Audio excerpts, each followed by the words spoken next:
This is a solemn occasion when we are organizing the memorial meeting to pay tribute to the revered Professor Imtiaz Ahmad, who is no more with us. I would request Mrs. Suhas Borkar, Trustee IIC, to conduct the proceedings.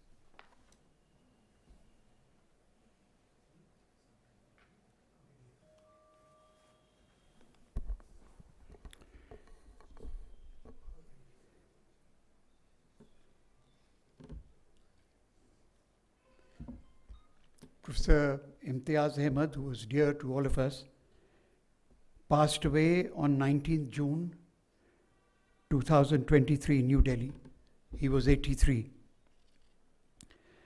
Professor Imtiaz Ahmad, former professor of political sociology at Jawaharlal Nehru University, served the University Center for Political Studies for 30 years, from 1972 to 2002. He was visiting professor at the University of Chicago, the University of Missouri, Institute of Higher Studies in the Social Sciences at Paris, the Institute of Refugee Studies, York University, Canada, University of Sherbrooke, Canada, International University of People's Initiative in Peace, Roverato, Italy. He was a teacher who became a legend in his lifetime. He was an internationally acclaimed scholar, yet had all the time in the world for his students to mentor and guide them. He was truly an organic intellectual in the Gramscian sense. His study of social stratification among Muslims was path-breaking. He embraced his credo of secularism, pluralism, and diversity with deep conviction and passion.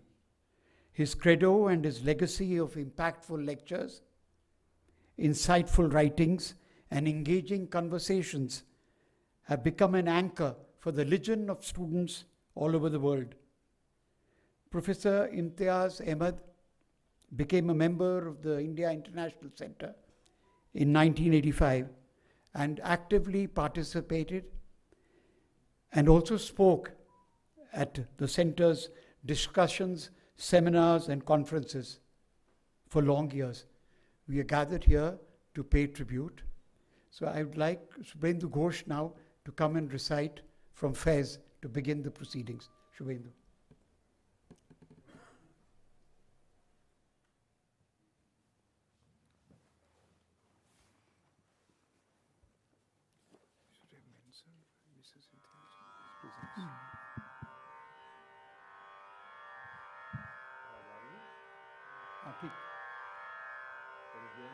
Yes, fine.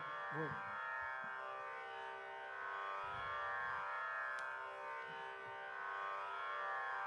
मशहूर शायर मखदूम मोहिउद्दीन, उनका जब इंतकाल हुआ है हैदराबाद में, तो उनके अजीज़ दोस्त फैज़ अहमद फैज़ शामिल नहीं हो पाए थे क्योंकि तब तक हिंदुस्तान का बंटवारा हो चुका था।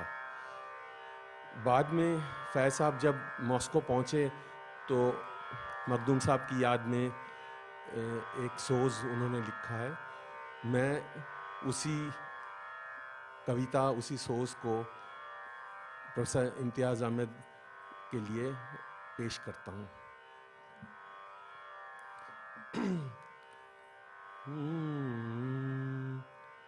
आपकी याद आती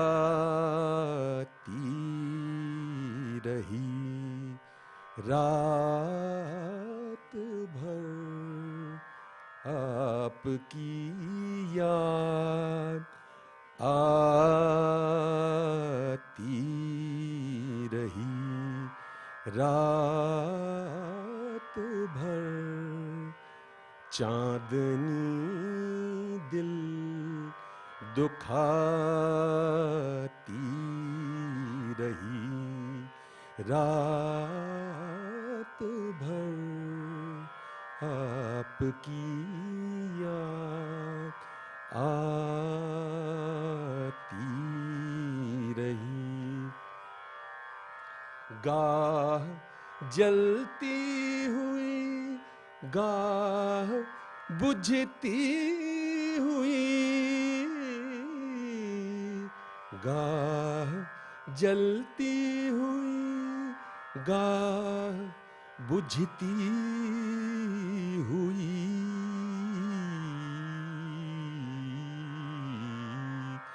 शम्मे गम झिल मिलाती रही रात भर, शम्मे गम झिल मिलाती रही रात भर, आपकी याद आती रही। एक तमन्ना से दिल बहलता रहा,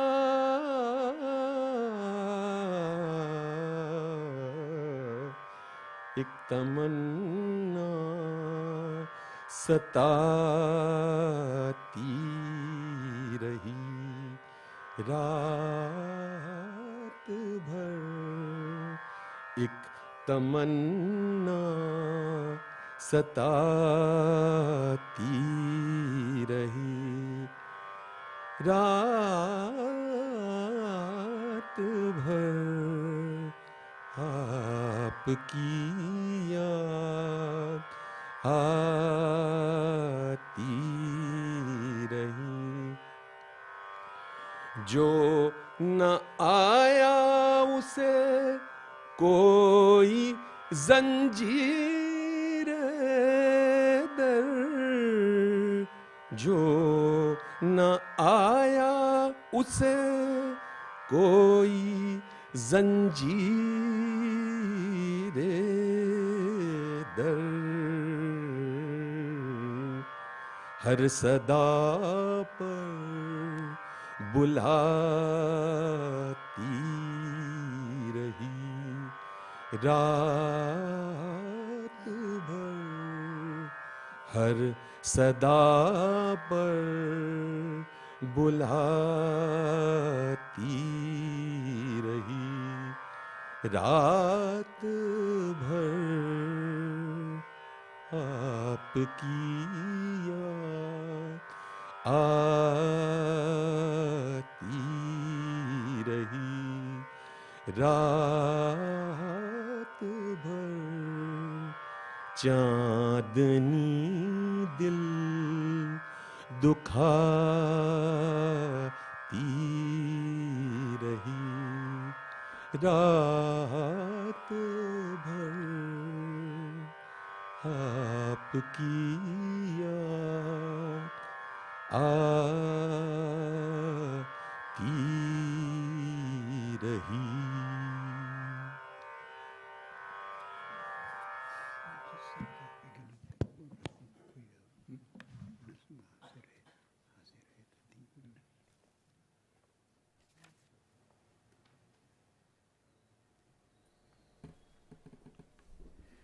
When we were all gathered on the 19th night at the graveyard, when Professor Ahmad was being buried, so the Maulana asked, "Koi varis hai?" You know, and there was just a second of silence, and then the voices erupted from the darkness. It was past 9, and there were the mobile lights were on, and said, "Hum sab varis hain." So it was a very stirring moment, you know. Koi varis hai, hum sab varis hain. So the last journey of Professor Imtiaz Ahmad was indeed very touching. Now I would request Prabhat Patnaik to come and say a few words.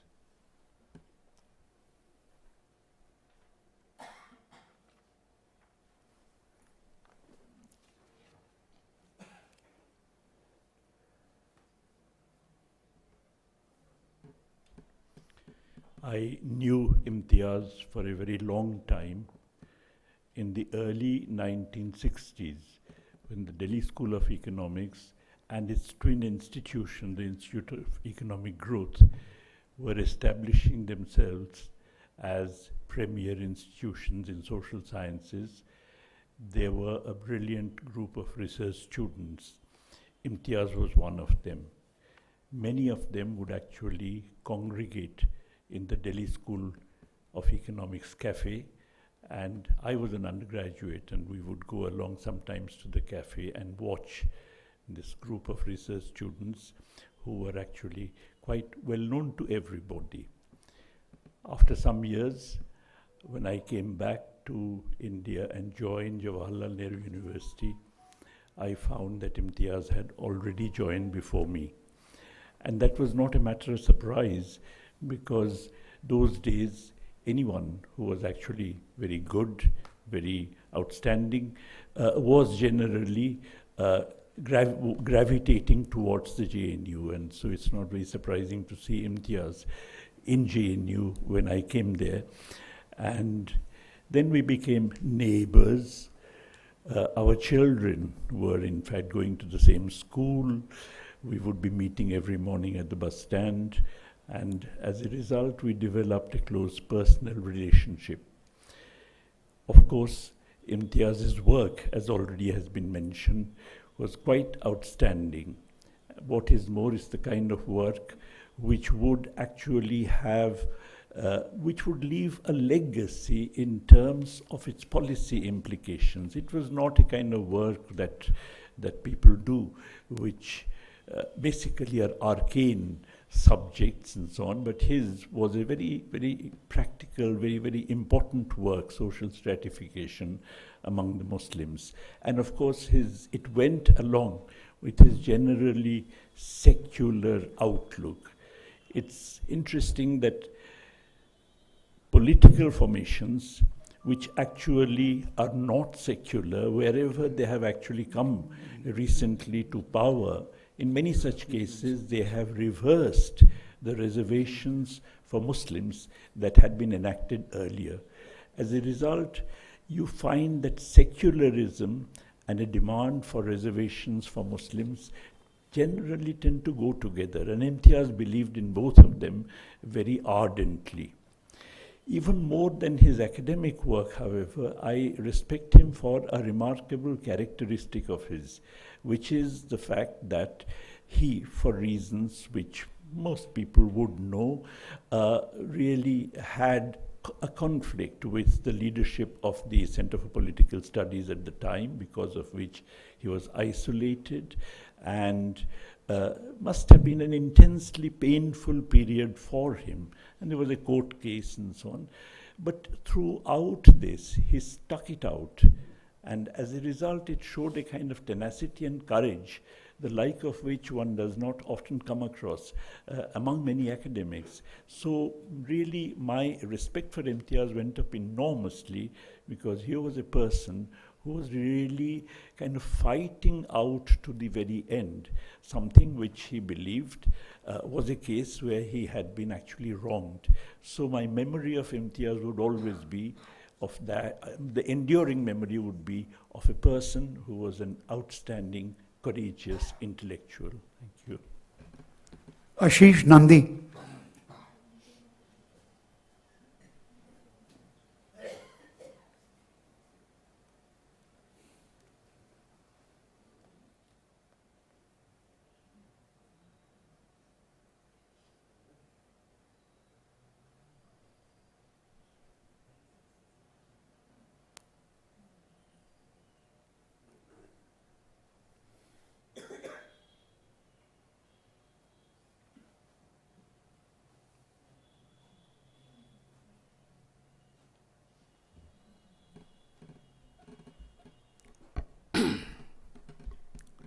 I think it would have been better if we had perhaps combined this with a conference or even a seminar on Imtiaz's work. I knew him for something like 40 years, probably a little more than that. And I also knew that he has the courage of convictions. And many of the works he did will survive much better than many of his critics think that they would. In fact, I do see there is an awareness in the intellectual circles now that his works had certain relevance of a particular kind and did send some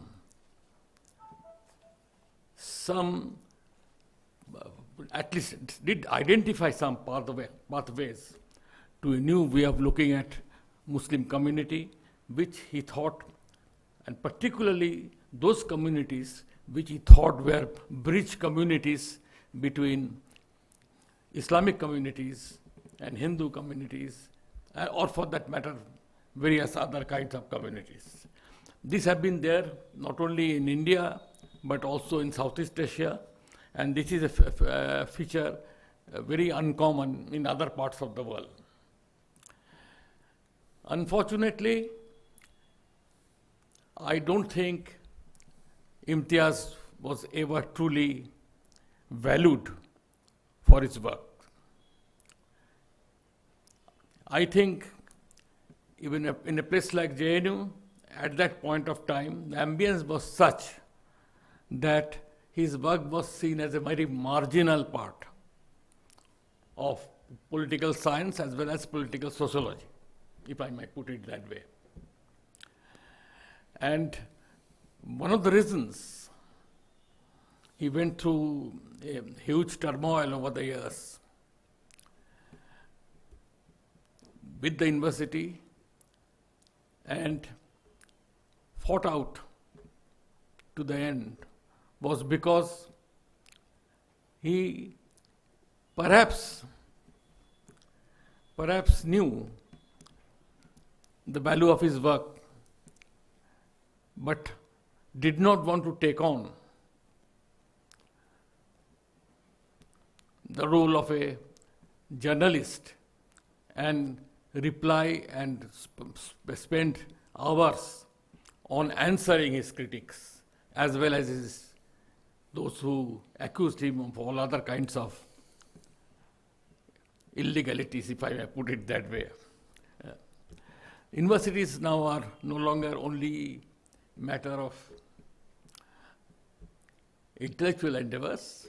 In fact, that is for many universities a secondary affair. Universities are meant for a different kind of political confrontations. And these confrontations have meaning not only in the universities but outside universities. They provide certain kinds of material for propaganda, certain kind of ways of defaming certain persons, and also in some ways endorsing certain particular political formations. Unfortunately, that part of the story also was not Imtiaz's strong point. He fought out to the extent he could, but on the whole, he perhaps knew from the beginning that this will be a long run, and this was not the thing he wanted to do or to spend time on. I feel very sorry that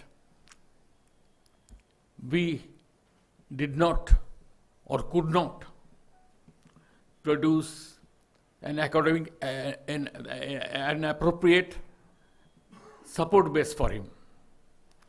We should have done, but that too is something which has become more and more difficult to do nowadays, because the universities have a different kind of stature. They are not autonomous autonomous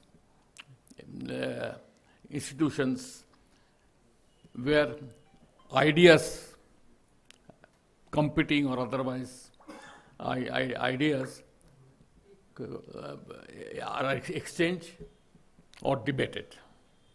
Universities are also have now a part of the political process and is increasingly a secondary,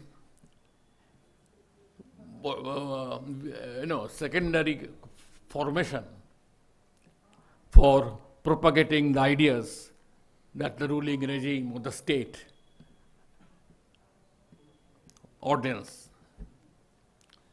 And Imtiaz, to some extent, was a victim of it too. And I feel that in failing to provide him a proper support base, we have failed in our duty in some ways. And that is why I feel that we will have to organize some way, perhaps a collected work, not of his only his, but a what you might call a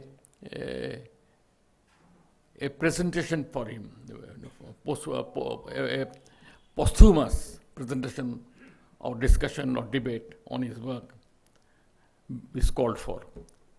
I think I will stop there. Balveer Arora.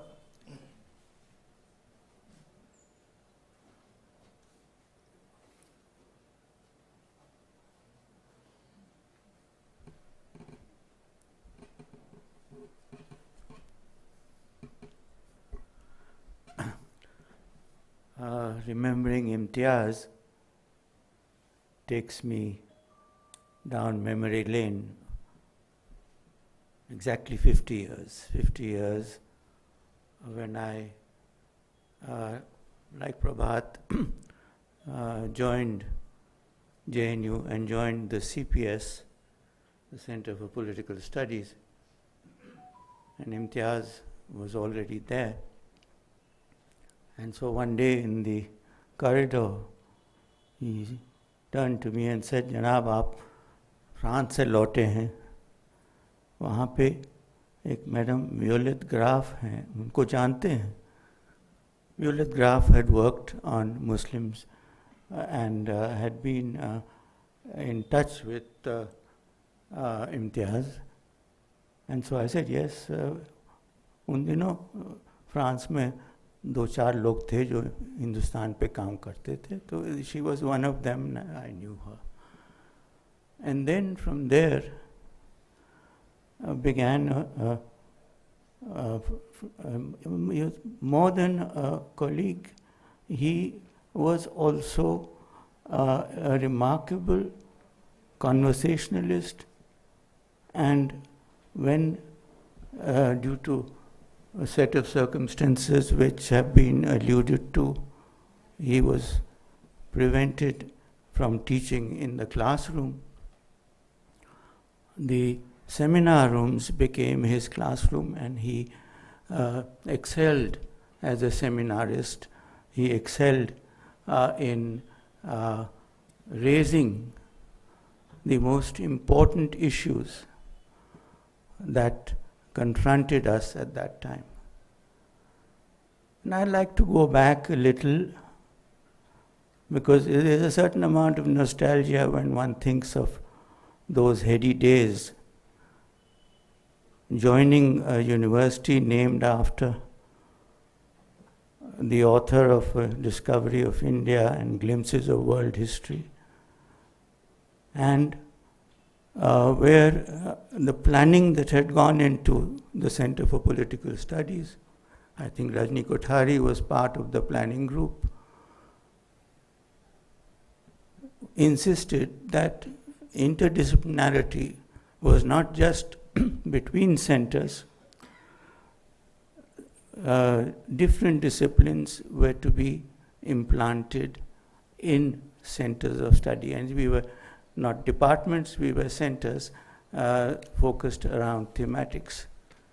So the Center for Political Studies started off as being the Center for the Study of Political Development.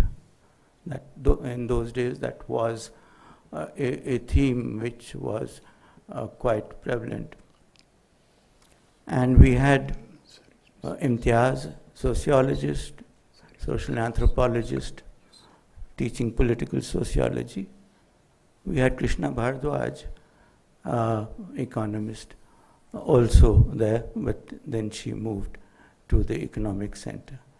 The reason why I'm recalling this is that experiments of this kind are difficult to undertake. They are even more difficult to make a success of.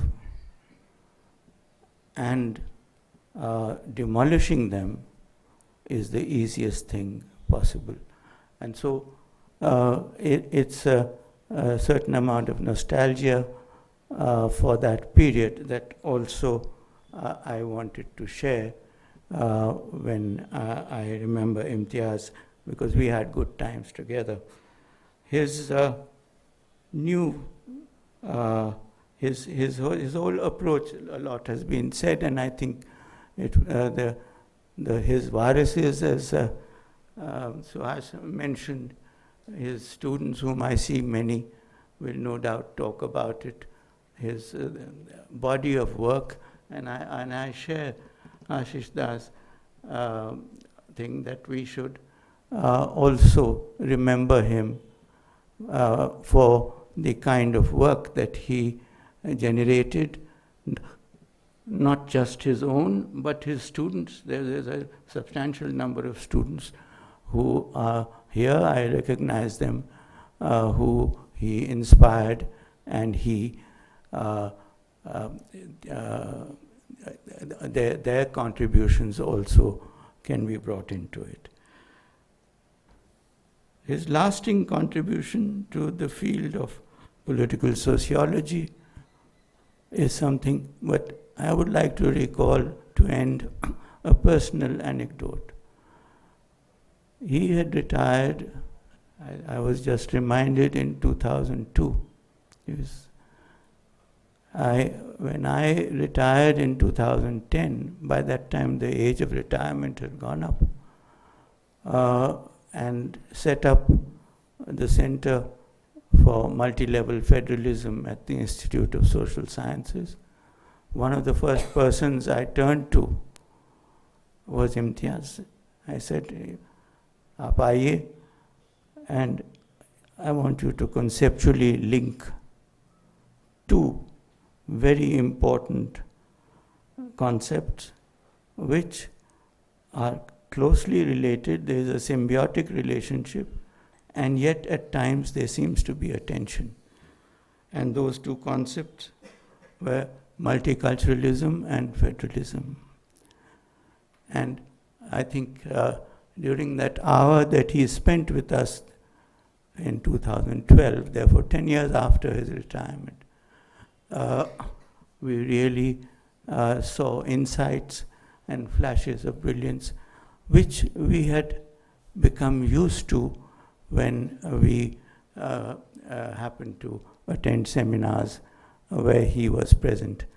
So I'd like to remember him on those terms, someone who was extremely easy to get on with, a good friend, tenacious, courage of conviction, and I think we have a lot to learn from his example. Thank you. Zoya Hassan.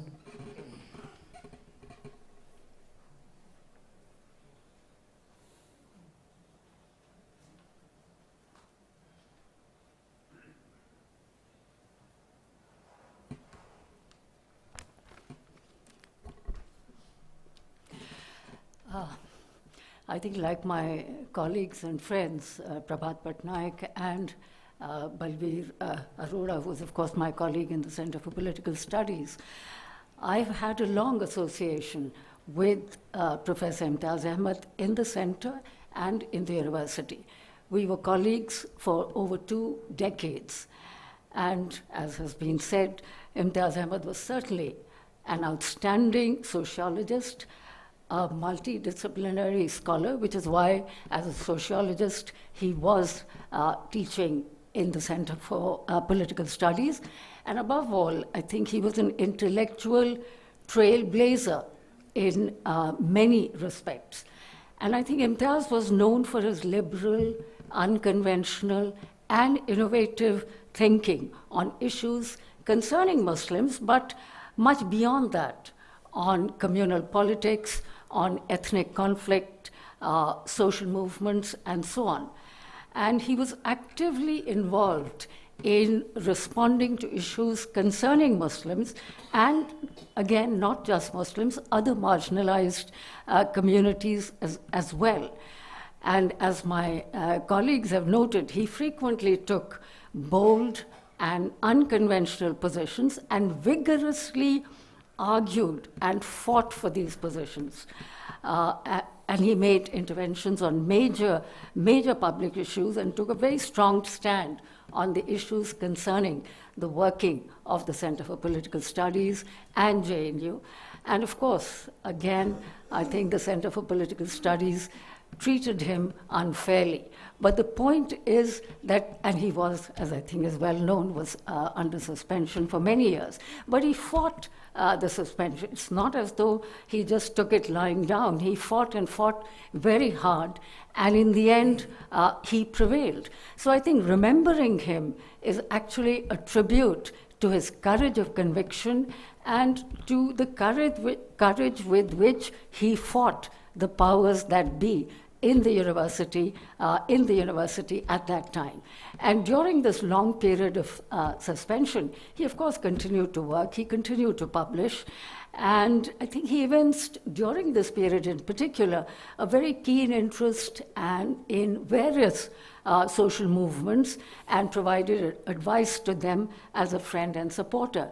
One hears from activists in social movements that he was associated with, that he was really like a philosopher, friend, and guide to them. Now, Imtiaz Ahmad has done seminal work on the sociology of Muslims in India. His pioneering work is on social stratification, notably on caste among Muslims, and this work was ahead of its times. He edited 4 volumes which dealt with 4 different aspects of the Muslim community, centered on the question of stratification, religion and ritual, family and marriage, and modernization and social change among Muslims. Of these 4 volumes, the ones on caste and modernization and social change were particularly interesting, illuminating, one might even say path-breaking. He did break new ground by pointing out the existence of caste among Muslims, which demonstrated that social differentiation among them was no different from Hindus. This was significant, empirically grounded insight, because when these volumes were published in the 1970s, it was commonplace to assume that Muslims constituted a monolithic and homogeneous community. Imtiaz Ahmad was quite emphatic that Muslims cannot be viewed as a monolithic community. Now, this marked an advance because for the first time, the impact of caste on Muslims was systematically studied by him and his collaborators in this project. But what Imtiaz Ahmad had done in these 4 edited volumes, he was the editor of those volumes, his introductions, for example, basically etched out the broad contours of how caste defines social relationships among Muslims. There was, of course, much work that needed to be done after that, and indeed has been done on those issues by many others. Arguably, as I think Prabhat pointed out, his work was a precursor to the contemporary politics of Pasmanda Muslims, which has acquired a new significance in the changing context of Indian politics, particularly the new emphasis on Pasmanda Muslims by OBC Muslims and by others as well, and by political parties too. I think his work, I found, although that was not something that he took up directly, but I think his work also points to the possibility of reservations for Dalit Muslims and Dalit Christians, which, as we know, is under discussion and has been under discussion and consideration for decades, really. Now, this demand for reservations for Dalit Christians and Dalit Muslims has made no tangible progress, as it faces huge opposition from various quarters, even though there are good reasons and justifications for granting reservations to these two groups, that is, Dalit Christians and Muslims.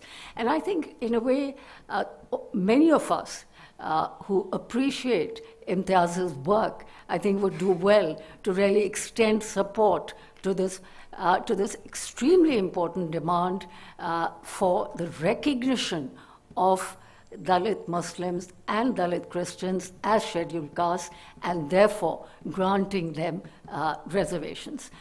Now, again, as has been noted by previous speakers, Imtiaz was a staunch secularist, but cast in a slightly different mold from the way in which we think of secularism and secularists.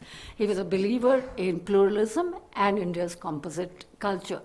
He went on to do considerable work on Islam in India, or rather on the specificities of Islam in the Indian context and how it was so profoundly influenced by the history, society and culture of India.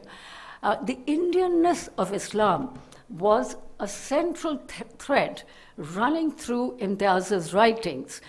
Importantly, I think his work emphasized the distinct difference between textual religion and the way religion is lived and practiced in everyday life. In other words, the lived life of Muslims was not an exception to this basic social fact. Finally, I think, as Balveer mentioned, Imtiaz and all of us who have had the privilege of listening to Imtiaz in seminars would remember that Imtiaz was a great public speaker and an incisive seminarist whose sharp interventions in seminars at times raised new questions on social research and opened up, so to speak, new issues and areas of social research. So Imtiaz will be long remembered for the detailed exploration of the sociological aspects of Muslim life in India by bringing a more empirical focus on the study of Muslims and for opening up, above all, the caste question among Muslims, which, of course, even today is a live issue and an issue under great debate. Thank you. Vineet Narayan.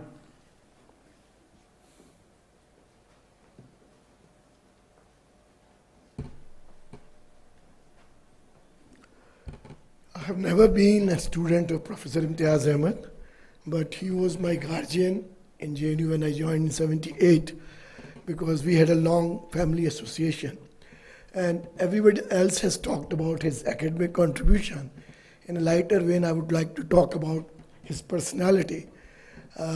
He was, despite the trauma he faced within the department and in his personal life, he remained cool and calm and very positive. And I want to narrate a few incidents which will amuse you. For example, once I and he went to Munirka market to pick up some eggs from the shop. And in his typical style, he asked the shopkeeper, "Suna hai aap ande bahut achhe dete hain?" And that shopkeeper got irritated. "Ye aap kya baat kar rahe hain?" सब लोग हंसने लगे वहाँ पे, dual भी. एक बार स्वामीनाथन का एक सेमिनार था, उसमें 3-4 एक्टिविस्ट मेरे साथ दिल्ली आए थे और हम लोग इम्तियाज़ साहब के घर में ही ठहरे हुए थे। तो घर की चाबी खो गई, सेमिनार के लिए लेट हो रहे हैं, अब सब लोग ढूंढने में लगे हैं चाबी, घर के कोने कोने में, वो भी ढूंढ रहे हैं। 1 घंटा हो गया, हम लोग थक गए ढूंढते ढूंढते। थोड़ी देर बाद देखते हैं नहाए धोए चाबी हिलाते हुए ऊपर से उतर रहे हैं, 14वीं का चांद वो। तो हमने कहा सर आपको चाबी मिल गई थी तो हमें तो बता देते। बहुत कूल, कोई उनको तकलीफ नहीं होती थी। एक बार वो मैं केशुभाई पटेल और शत्रुघ्न सिन्हा खेड़ा की एक किसान रैली एड्रेस कर रहे थे, तो उठ के जब उनका नंबर आया तो मेरे कान में कहते हैं हम तो किराए के भांड हैं जो जहाँ बुलाए वहाँ चले जाते हैं। But his oratory was so powerful as everyone else, and Zoya madam said, he was so convincing. I called him to many seminars in Muslim areas like Muradabad, and he convinced everybody about his conviction. He was my aunt's class fellow in Lucknow University. They both did MA Pantroj together. And this is the last episode I want to tell, that there was a 10-day social survey camp near Barabanki. And there were 2 villages, Badra and Pipra, where students had to choose which one to do the survey. So for 8 days, he kept thinking, Badra jaun ki Pipra jaun, Badra jaun ki Pipra jaun. Everybody else finished their survey, but he would not start even. And last 2 days, he selected his village and did such a remarkable survey that his was outstanding. So उनके ऊपर कव्वाली बन गई कि मैं बदरा जाऊं कि पिपरा जाऊं। तो कहने का तात्पर्य यह है कि बहुत ही मस्त मौला आदमी थे, और मेरे तो गार्जियन थे, मैं तो उनके घर में ही रहता था अक्सर, क्योंकि JNU के हॉस्टल का खाना बहुत अच्छा नहीं लगता था, तो इम्तियाज़ मामू कहता था मैं उनको, कि घर में जाके खाता था, रहता था, बहुत प्यार करते थे। और एक बात जो आपने उनकी बोल्डनेस की कही, जब मैंने हवाला जैन हवाला कांड खोला तो बहुत सारे लोग मुझे छोड़ के भाग गए थे, साथ नहीं दे रहे थे। कोई मेमोरेंडम लिखना हो, कोई पार्लियामेंट के लिए open letter, he was the first one to sign any document. More so when I exposed the scams of Chief Justice of India, 6 scams. Nobody, not even lawyer, was willing to support me. Imtiaz uncle was the first one who signed a representation to Parliament that he must be impeached or investigated. So I have very, very fond memories, and I think all of us have different experiences with him, but for me he was a guardian, mentor and guide. Thank you. Now I would request Vinay Kumar, Secretary General of the Press Club of India, to read the message we have received from Dr. Muhammad Talib from the University of Oxford. Vinay? Yeah.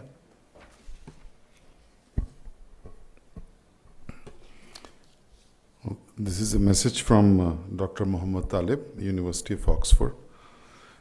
To be writing this note on Professor Imtiaz Ahmad in past tense is emotionally unsettling. For the past 4 decades, he was a permanent fixture symbolizing an endearing teacher-scholar for scores of student batches, some of whom joined the ranks of responsible thinkers, teachers, writers in various public institutions in India and abroad. I remember him as someone who was a natural mentor to his students and junior colleagues, who would initiate them into becoming key players in pursuing scholarship on Muslims in India. Dr. Talib writes, as a student at Jamia Millia Islamia in 1978, I had just finished MA in sociology. I recall meeting Professor Imtiaz Ahmad at JNU, whose volume on caste and stratification among Muslims in India was making impressive rounds. Then it was almost opening a door on the horizon of the existing scholarship on Indian Muslims when he wrote that a portrayal of the collective life of Muslims in India could scarcely be based on the textual normative constructs in religious literature. As a fresh MA student, I never expected he would meet me as his own student. He wanted us to organize a colloquium on the studies on Muslims in the subcontinent at the sociology department at Jamia. With great effort, I could barely produce a single-page note for the colloquium, explaining why the dominant perspectives in the studies differed between India and Pakistan. My fond memory of the day. As I finished the note, Professor Imtiaz Ahmad stood up from his chair and gave a pat on my back. Later, he would encourage me to contribute as a research assistant a description of Muharram for his volume on ritual and religion among Muslims in India. He had a rare talent to encourage young scholars to overcome their hesitation in setting out on their intellectual journey. Under the guidance of a deeply humane tutor, he was able to draw out the dormant talent of a scholar into undertaking an intellectual task with confidence. When Professor Ahmad was conceiving the volume on divorce and marriage among Muslims, he asked me if I had some thoughts on the subject. I told him that I know of a Muslim intellectual who wrote a 30-page letter to his scholar wife explaining as an alim about his reasons and the manner of divorce. The wife in question, an alima, wrote back in an equally lengthy letter disagreeing with her husband's stated Islamic logic. I told Professor Imtiaz Ahmad that the two letters were not sufficient to write a respectable article for his volume. His short reply, just engage with the two letters using the sociological tools to highlight the process. This is how I gained entry into his volume on divorce and marriage among Muslims. Professor Imtiaz Ahmad will be remembered for all the heart he shared with his students and younger colleagues. He truly loved each of them, and if you knew him, you knew it. When his time came, he carried himself with dignity, strength, and full of love for those whom he had fostered with intellectual empathy and care. He'll be missed dearly. Dr. Muhammad Talib, University of Oxford. Asha Sarangi.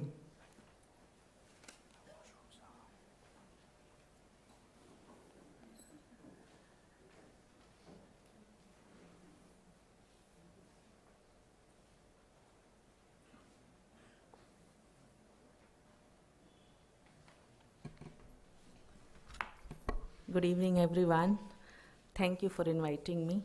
Like everybody else, I have a long memory of Imtiaz sir, of 40 years of my life, ever since I became his student in the Center for Political Studies. So what I have to say today is from a student to his beloved teacher. There's much more to say, but given the paucity of time, maybe I'll just highlight few aspects of his personality that really touched all of us as his students. And I would like to say at the very outset, though he was not my supervisor, but what I learned from him was much more than I could say from supervisor. I would also like to begin by saying that JNU of the years when it was founded in the 1970s and was growing in 80s when I joined was a different place. It was a university which was founded, new public university, founded on the principles of democratic secularism and inclusiveness, which was not experimented elsewhere. The promise of the university and its ideals created the most cherishable virtues like student-teacher symbiotic relationship, a kind of an intellectual habitus, and the shared life and word system, which was not found elsewhere in the country. Therefore, it was not, such an experiment, as Professor Patnaik reminded us, attracted the best of the students and the faculty members who joined its years since the 1970s onwards. Imtiaz sir was one belonging to this generation of scholars, teachers, and human beings who brought in freshness and boldness of ideas into the discipline of political science, among others, in JNU. Imtiaz sir had a persona of his own, with facets of his personality, I would say, incomparable and unparalleled in many ways. He was a great conversationalist, as many of you have already said, with a unique command over his linguistic repertoires, drawn primarily from his skills in Hindi, Urdu, Hindustani, and English languages, all of which he communicated with equal ease and perfection suitable to the context. And there are many such memories that flash to my mind where he would simply clarify the most difficult things through his lucid style of speaking. He combined both joviality and irony in life and work. He remained fearless, uncompromising, iconoclastic, and extraordinarily witty and humorous till the end of his life. He was a great conversationalist, no doubt, and narrator of ideas, events, and experiences drawn from his and others' lives. So whenever you had a conversation with Imtiaz sir, not only he will sort of talk about himself, but he will also talk about other people in a very humorous way, and that will make the conversation absolutely worth listening. This art of conversation, which I think is dying now because we are confining ourselves to a very institutionalized setting of a university and academic life, carried over in his many conversations, but also around his very well-maintained garden at home, in the corners and corridors of the center and the school building. Wherever he found somebody, he will engage with the conversation. This brought in, I would say, on a daily basis, his reflection on the politics of the day and its social implications with the students with whom he spoke, with a certain sense of ease and dignity. And I think this is one virtue which already has been talked about, that Imtiaz sir made you feel as one with him. He never thought that there was a hierarchy between students and the teacher. Students had an easy access to him and his intellectual world of ideas. No doubt that he broke new grounds in establishing the field of political sociology, which became a reflection of interdisciplinary mode of teaching and learning in JNU in those days, but also invited and created new ways of looking at the discipline of political science through the eyes of a sociologist and societal concerns, thus going beyond the critically more quantitative and scientific orientation of the discipline of political science, which was then widely prevalent both in India and abroad. This kind of interdisciplinarity brought in fresh insights and methodological pluralism of a certain kind, enriching both the disciplines of sociology and political science. His writings, therefore, on sociology of India, which he wrote, I think, the first piece at the age of 26, the sociology of India, or for the sociology of India, that he titled, was an effort in this direction. It required serious thinking about the disciplinary innovations that he immaculately brought in through his intense ethnographical observations. Much has been said about the 4 volumes. I don't want to add anything more to it.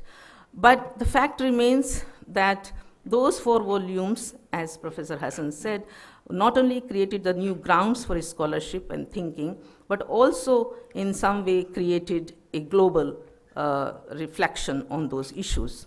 Whether it was about the caste system, or later on he went on writing many issues in EPW and other seminar and other journals, his continued engagement with issues like communalism, debates on uniform civil code, Urdu and madrasa education, in fact, a short piece on whaling, Islam, and many others remained important to highlight the pluralities and heterogeneities that constituted the idea of a Muslim community in India. This, of course, annoyed and antagonized some groups from within the community and its leaders, but he did not compromise on his positions.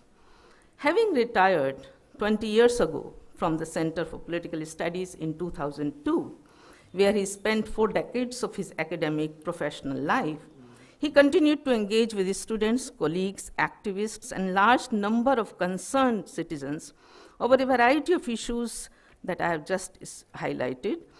Also, the fact remains that his lucid style of explaining the abstruse concepts and theories of Western origin in his classes and courses that he taught at the center generated an amiable pedagogical environment. He drew upon local and indigenous traditions and narratives to illustrate the limits of fashionable Western concepts and categories of analysis then in vogue. As a teacher par excellence, he knew how to draw upon the local sensibilities for those students who came from far-off non-metropolitan and rural areas. And I think this was something very characteristic of Imtiaz sir, that he could connect with the students because he knew the kind of socialization that they were coming from. So he showed the limits of the sociological theories and their Western hegemonic positions eloquently and unapologetically. I would also like to say towards the end little bit about his style of speaking. He had a nuanced way of understanding social change in India, not through the narrow optics of modernization theories or Western models of development and its trajectories followed in other societies. Academia, world over, has remained constrained by its own methodological constraints and has therefore sometimes not taken into account the aspects of social change otherwise manifesting widely in any society. To understand and write about these changing rural and urban aspects of social life affecting individuals and communities over the last several decades requires an exceptional sense of inquisitiveness and curiosity, along with sophisticated social science-oriented conceptual clarity that Imtiaz sir was naturally endowed with. I would like to remember him and pay my tribute to him as an extraordinary teacher, scholar, humane social scientist. And I would like to emphasize on that he was a humane social scientist who shaped the lives of hundreds and thousands of students in remarkable ways with his affection and mentorship, with his keen sense of empathy and concern shown in numerous ways, and there are far too many to narrate here, both personally and professionally.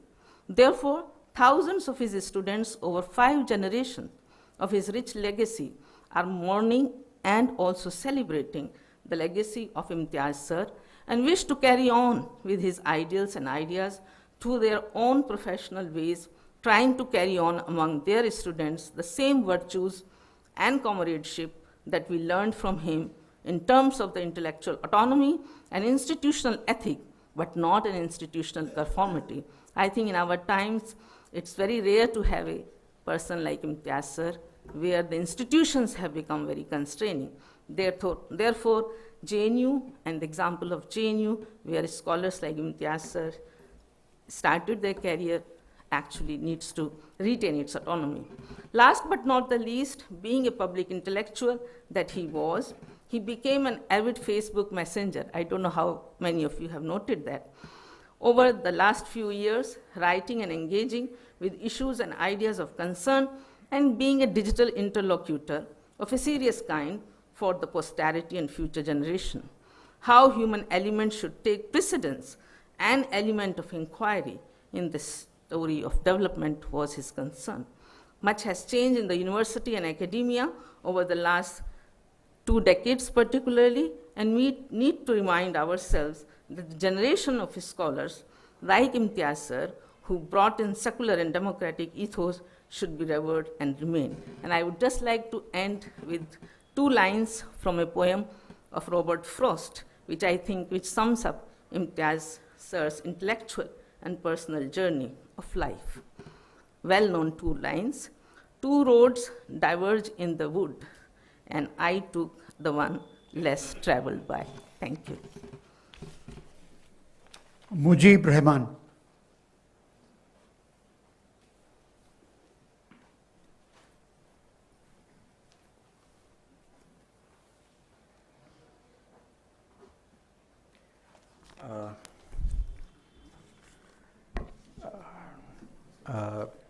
I was neither his student nor I was a student at JNU. I'm basically a product of Delhi University. So my association with Imtiaz Sahab was more within the professional settings, particularly after I joined Jamia faculty. During my student life in Delhi University, I remember when I was a student for masters, we were taught around 16 papers or so. I don't recall any of his writings was recommended in any of those papers, which I think confirms what I think Asisda said about the marginality of his work among students at that particular point of time. As many of you know, Imtiaz Sahab was not an academic who would be known for writing 30 books and 300 journal articles, which is what a lot of accomplished academics often end up doing. But my sense is this: someone who writes 8,000 words of essay, which is far more influential than writing 80,000 word of book which is inconsequential or barely discussed. It is from that vantage point, Imtiaz Saab's contribution would be quite enduring in the years to come for a variety of reasons that many of the speakers preceding me had already mentioned about it. And I have promised Professor Prabhat Patnaik a longer version on him for his journal in Social Scientist. So on this occasion, I'll only very briefly mention a few things and wrap it up as soon as possible. One of the last essay that he wrote, which is in 2018 on the caste, which is in the new edition of his book, which everyone has mentioned here, he said something very interesting, which I would like to read it out a few lines from that. So the conclusion that he had about this was, my personal view is that when dealing with a complex institution such as caste system among Muslims in India, it would further be futile to argue that this can be solely explained in terms of Hindu influence or Islam's contact with other cultures in the course of its journey into India. It would appear that caste phenomena among Muslims must be explained both in terms of external as well as indigenous influences. If you read that essay, which was published in 2018, I think that's probably the last essay that he wrote, longer essay. He constantly stressed on the empirical dimension of the argument, the evidences. So this big question, what Islam has done to India and what India has done to Islam, or what India has done to Muslims in that sense of the term. If you're looking for an answer for that question, clearly some of his formulations are of tremendous significance. I'll just read a small paragraph from that particular essay that would give some sense to his general narrative. Evidence presented in this book and elsewhere demonstrates that Muslim groups, which are the point of references here, for which the words biradari and jats are commonly used, are local and corporate entities. Even biradaris or jats, such as Sayyid, Sheikh, and Ansari, which are widely dispersed and found in different parts of district, state, or India as a whole, are identified by their affiliation to a particular territory and restrict their marriages to members within that territory.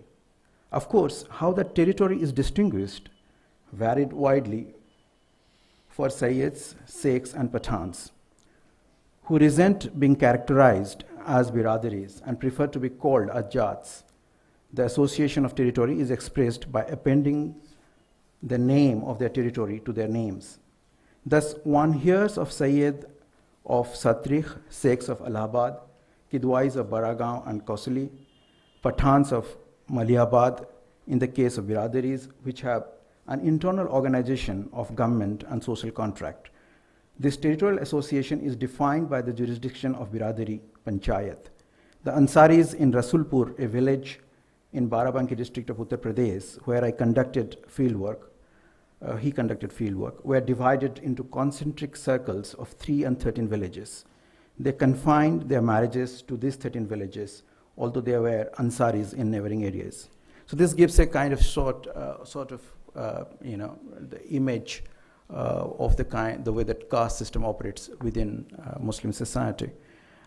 One last point is this, that in his analysis of larger Islam question, he seems to be somebody who was deeply uncomfortable with this big argument that often people make about Islam, that it is a religion which advocates and stands for equality.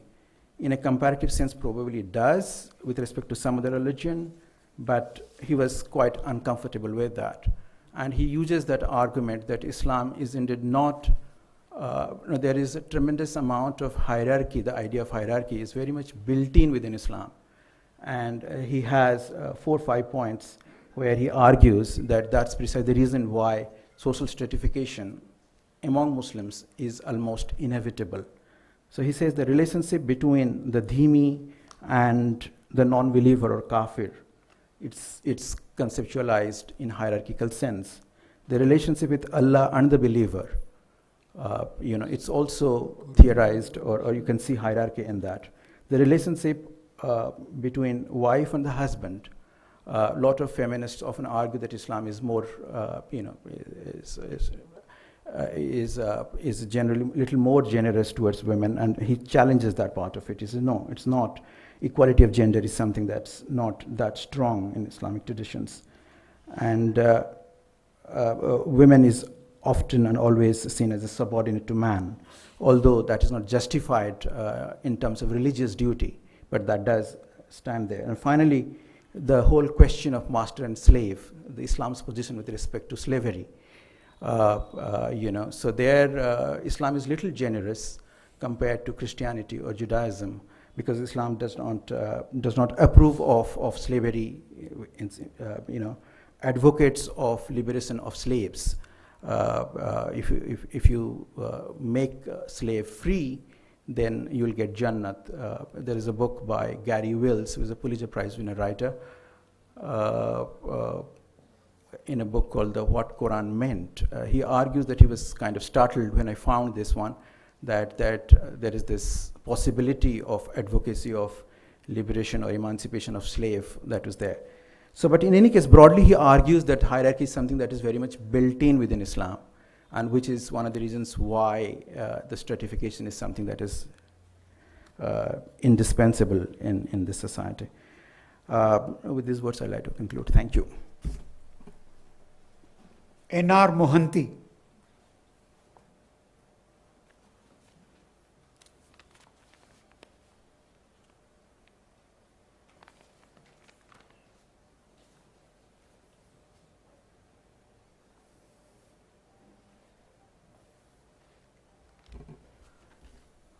Suhas Porter talked about Imtiaz Ahmad as a professor who had excelled in academics but had all the time for the students in the university outside. I had a personal experience being a direct student of Professor Imtiaz Ahmad in the Center for Political Studies. We often see in the campus, outside, and it's a historical fact that the more outstanding a professor, the more aloof he or she becomes from students. That's the reality in many of the top Western universities. That's also to a certain extent a reality, that was a lived reality in the JNU campus itself. Some of the professors were extremely outstanding scholars, had a lot of restrictions about students meeting them. Specific time, specific appointments, then only you can meet. Professor Imtiaz Ahmad was an exception. In the classrooms, the discussion used to spill over to the outside, to the corridors, to his room.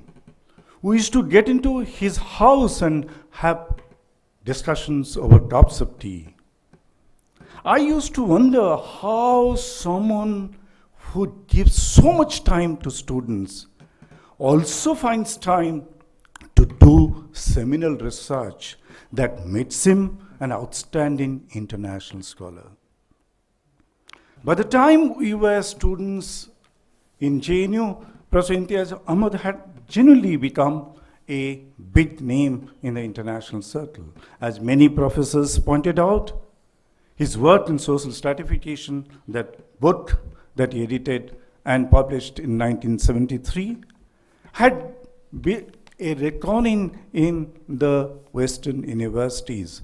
The encyclopedia had referred to them. The Supreme Court itself referred to that work while discussing certain and issuing decree about certain issues involving Muslims. So such a great scholar, outstanding international scholar, having great time, a great deal of time for the students, not only to handle in their academic, professional life, but also had time for their personal life. That is what made Imtiaz Ahmad a dear professor to hundreds and thousands of his students over several generations. But what is significant is Professor Imtiaz Ahmad's contribution to the national fabric. When he wrote that piece, India's secular state in a communal society, that stirred the hornet's nest. But gradually, as we see, the concepts that he gave, and the concepts were buttressed by ground research, that the religious texts are historical constructs. Religion should not be practiced as the mullah or the priest calls it. Religion is the lived religion, what hundreds and thousands of millions of people have been experiencing in their day-to-day life over the years, over the decades, over their lifetime.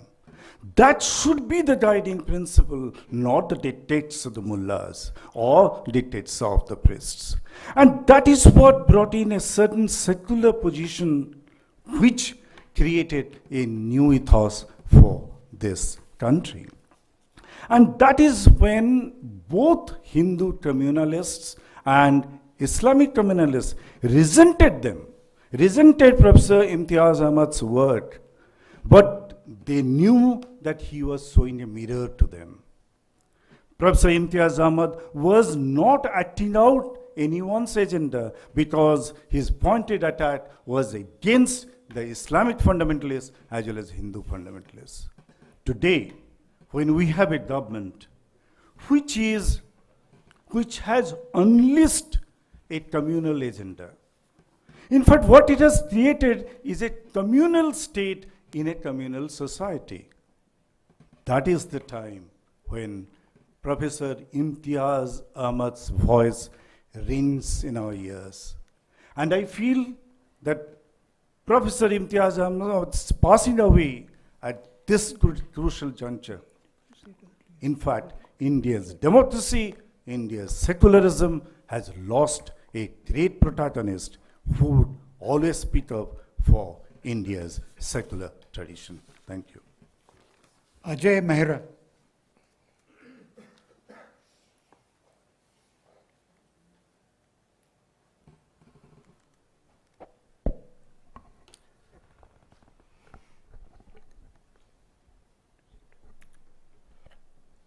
I don't know where to begin. सबसे पहले इस बेवाबी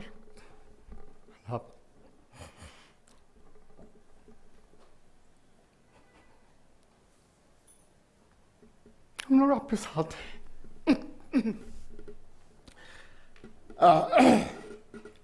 we were she reminded my wife Kavita, who is sitting there, that we were first to give a reception of their marriage.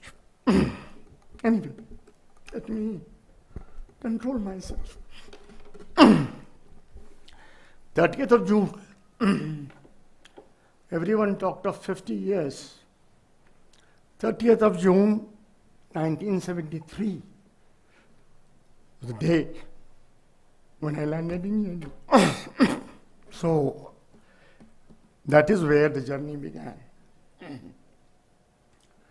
I will not go into the details. I was very fortunate to get an admission in CPS. He taught us 2 courses, and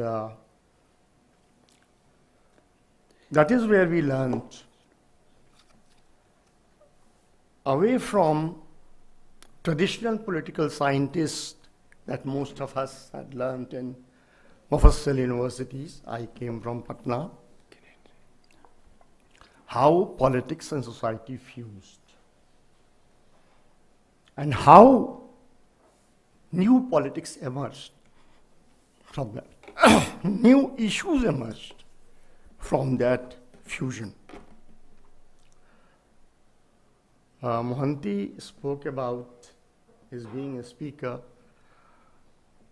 He never brought any notes to the class. But he was never ever out of context. We were very fortunate to have been his students, but I was slightly more fortunate. I will mix up a little bit of my personal experience along with my academic experience, and that will probably tell us how innovative he was and how close he was to his students. MA was MA, but everyone talked about certain difficulty arising in CPS. I unfortunately, from the day I joined MPhil, my difficulties never ended, even after I left JNU. But that's a past. He gave me courage to keep working, keep researching, keep writing, even in newspapers. He trained me to write in newspapers regularly, whereas most academics used to say that you should focus on academic writing, never write in newspapers. But he said, no, you should carry forward your ideas. I have been a contributor to various newspapers since 1978. And that was his contribution to my personal growth as an academic. When I was finding it very difficult to find a theme to research on, one day I met him at the center's office, and in his typical style, he asked me, was to pan always in his mouth, and so I said, नहीं क्या कर रहे हैं, कुछ topic सोचा? So I said, sir, I am having difficulty, कोई कुछ बात ही नहीं करता यहाँ. कल आफ्टरनून में मेरे ऑफिस पे मिलिए. I entered his office. He said, आपने कुछ पंचायती राज पे कुछ सिनॉप्सिस दिया था, वो सब क्या कीजिएगा, कुछ नया सोचिए. तो I didn't know. He said, अरे पुलिस पे कीजिए, आर्मी पे कीजिए, सिनेमा पे कीजिए, इतने तो टॉपिक बड़े पड़े हैं, कोई नहीं करता इनको. I said, सर पुलिस पे करूं.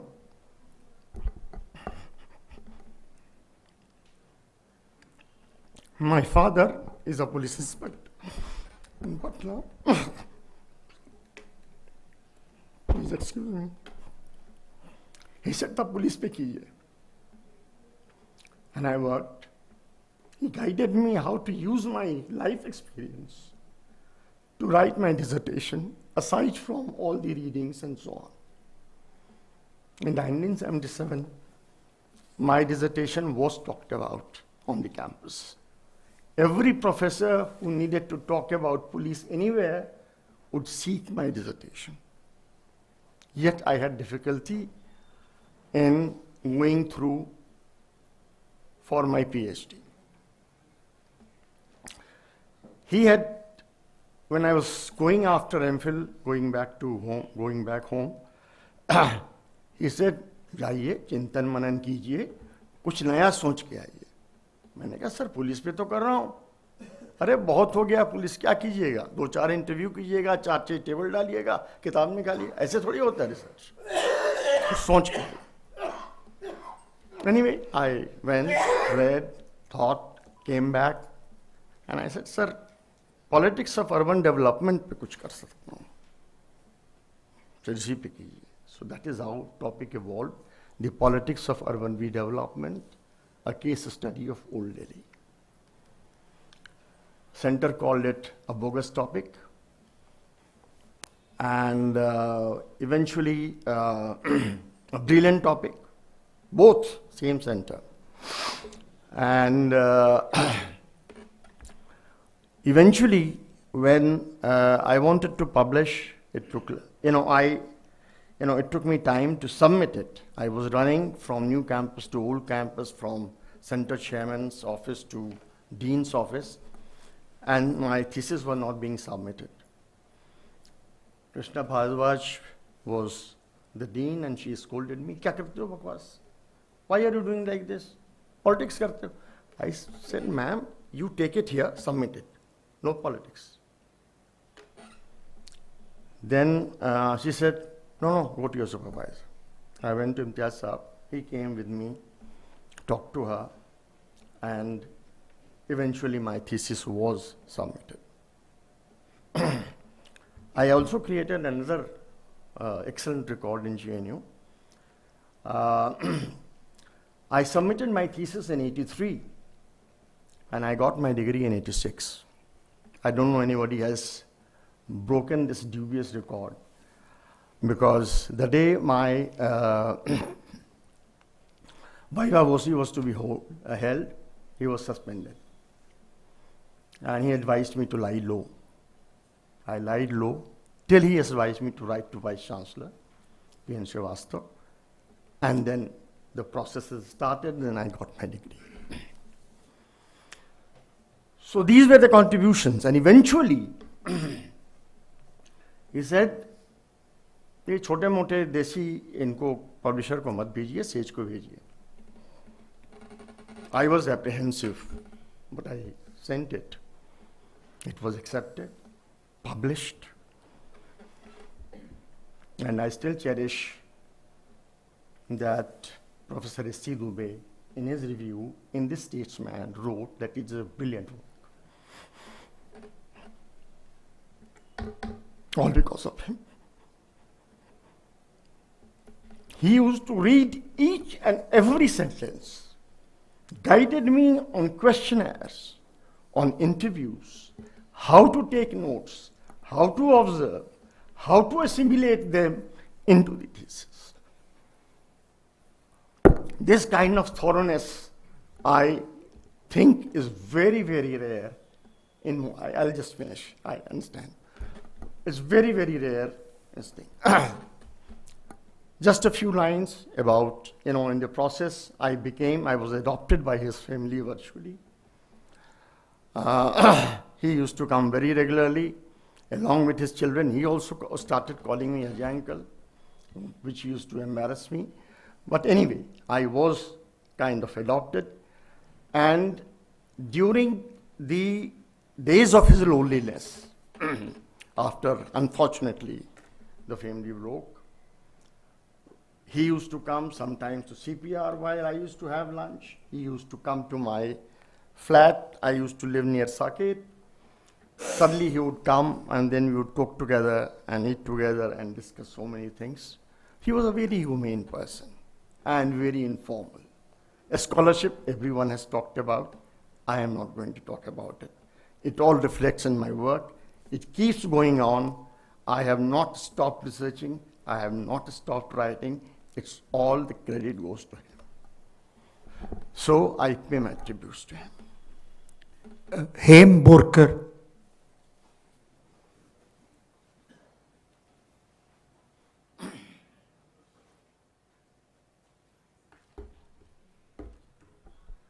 I feel rather dwarfed to be speaking here.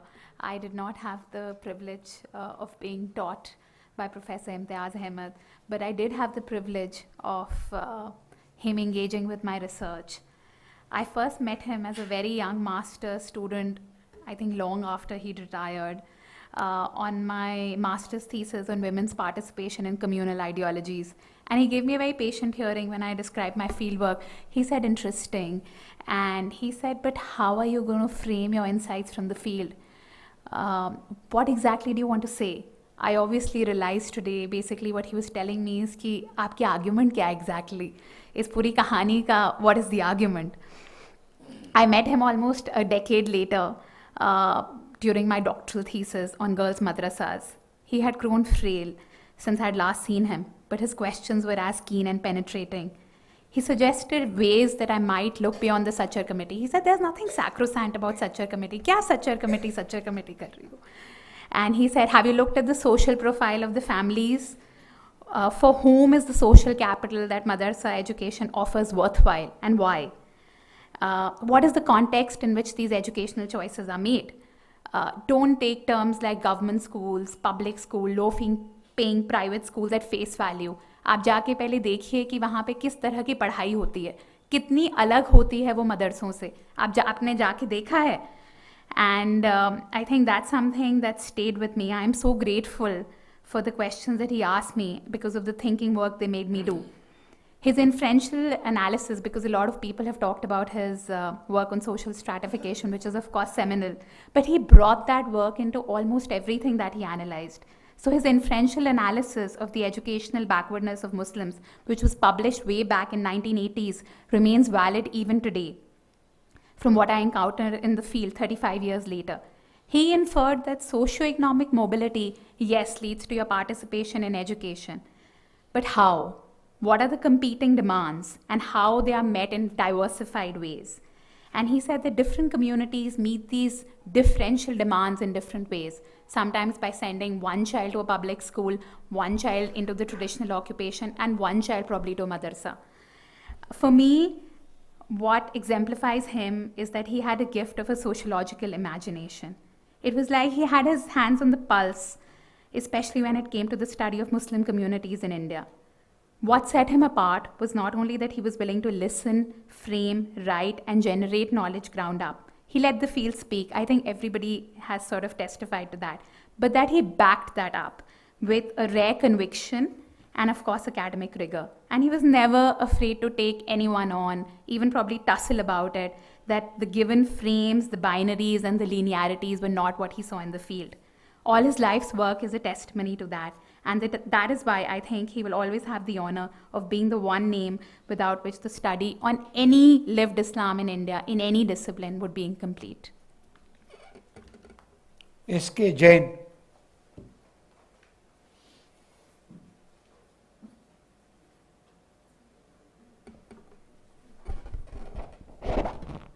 Let me start by saying that we are here to remember Professor Imtiaz as he lived his life, not to condone his death.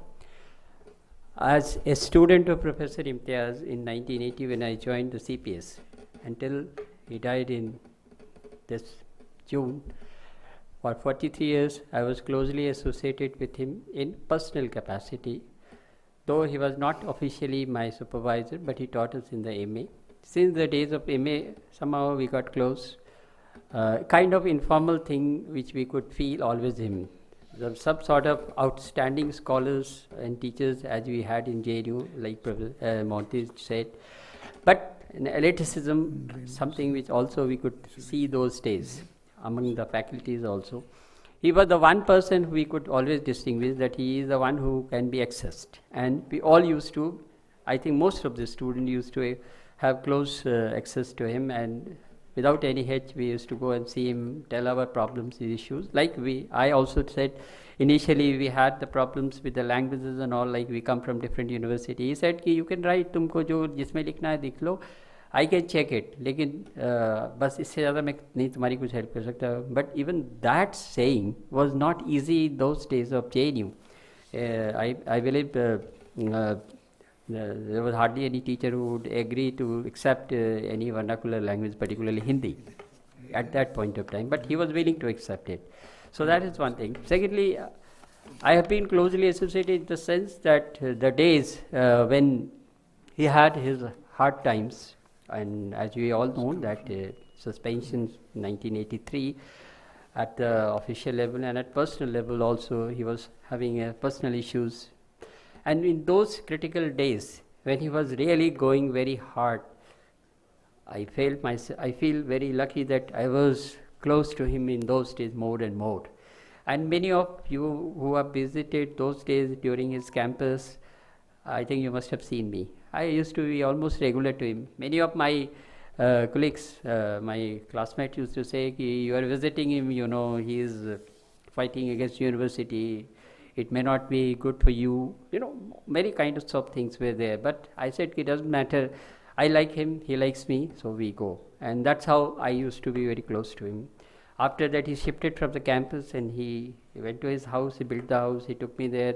Even there, I was a regular visitor, particularly on Diwali and Eid, these two occasions. Even the last Eid, I had been there at his house. He's the one man who was a man of conviction. He was the one man who stood against those things which hardly people dared to do those days. But he stood and he believed that he will win. That was the conviction of him. जब भी हम मिलते थे बोलते थे कोई बात नहीं थोड़ा समय लगेगा देखोगे I will win. Or eventually he won the case against the university, he was restored and everything happened. So what I am just saying, I have learned one thing from him. In spite of all the odds in your life, if you can stand, and you can stand alone even, you can survive, you can fight back, you can win your battle. And that is what I learned from Professor Imtiaz Ahmad. He was close to me in the sense, personal level, in my personal life. He was closely associated as I was with him. I have seen all those days, hardship days, particularly financial problems. He used to share with me, I used to lend him 100 rupees, even that was the time. So I'm just sharing it, it was a phase of life which he has gone through. I have been part of those days. I am emotional, but I consider that was greatness of Professor Imtiaz, that he survived, he fought back, he won, and he is a scholar, intellectuals, and academic contribution, everybody has spoken, so nothing much, except as a student, I bow my head to that great inspiration, to the soul of Professor Imtiaz, and I pay my tribute to his greatest intellectual contribution. Thank you. Now we come to the last speaker, because time is running out, S.N. Sahu.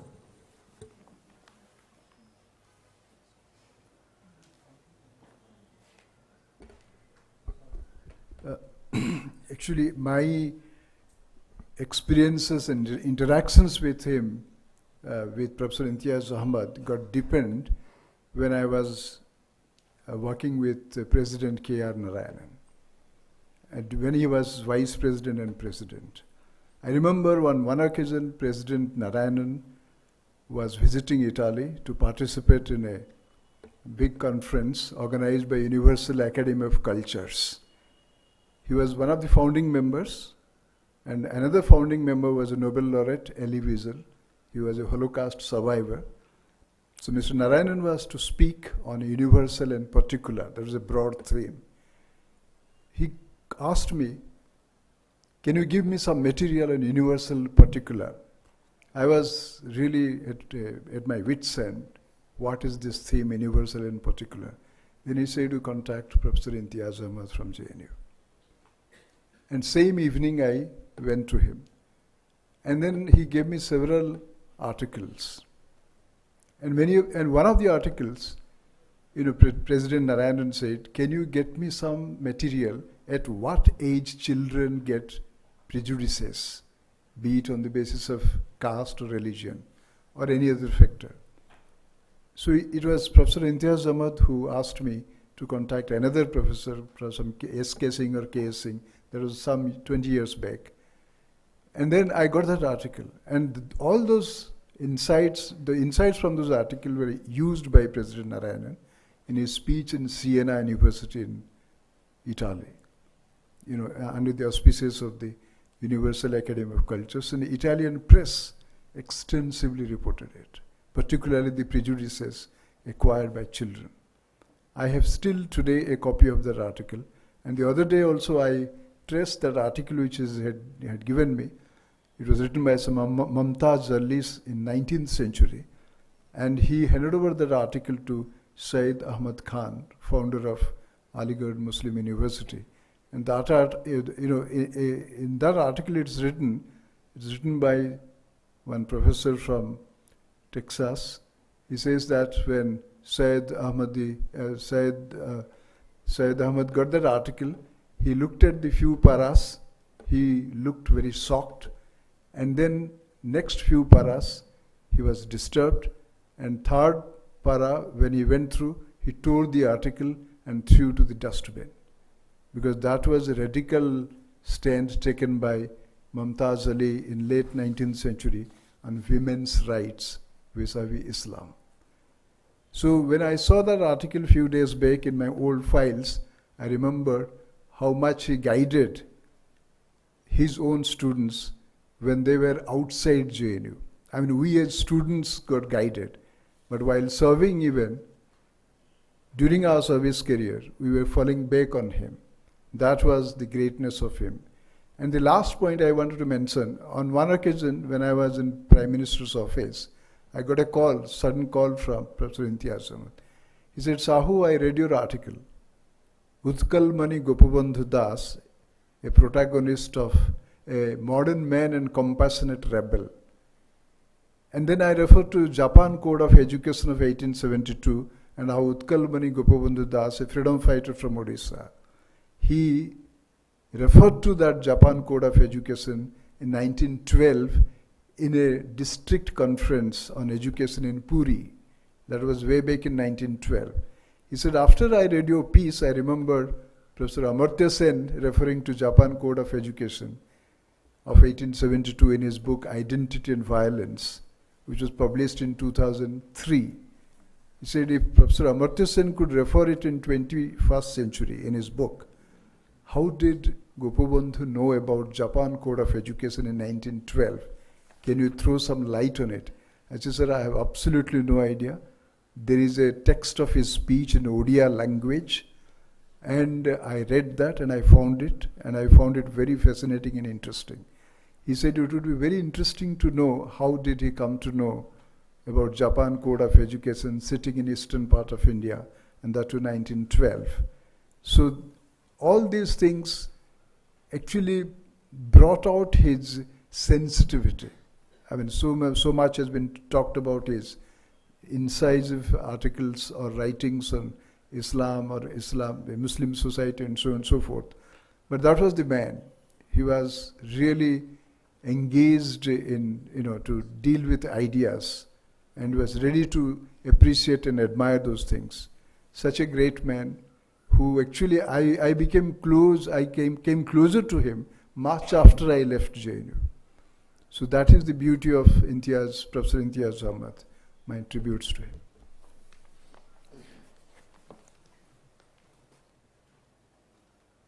I'm sorry, there would be other speakers who would like to speak, but we're running out of time, and we've carried this program live so that the message can reach out to others across. Just two lines. I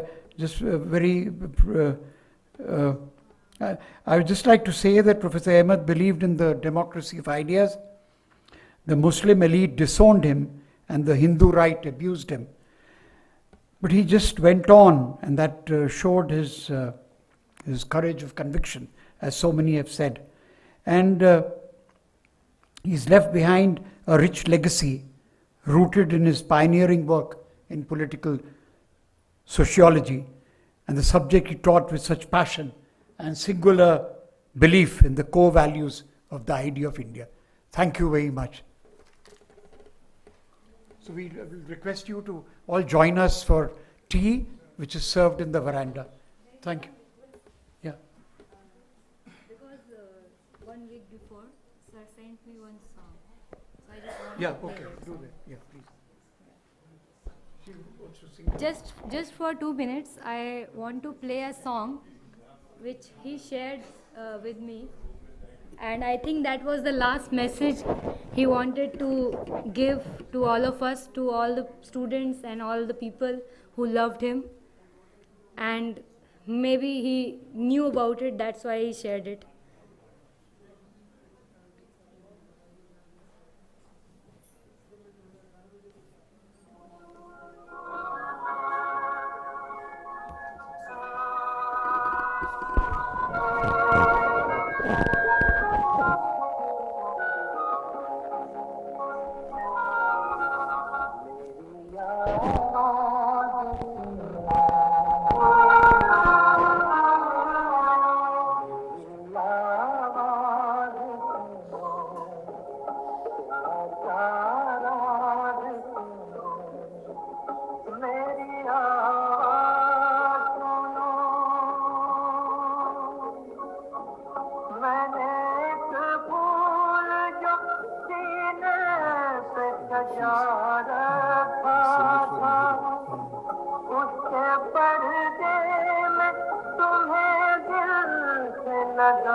Thank you. On behalf of him, I would like to thank all of you, and we will remember him with our love and his inspiration. It is never ending. Thank you. Please join us for tea.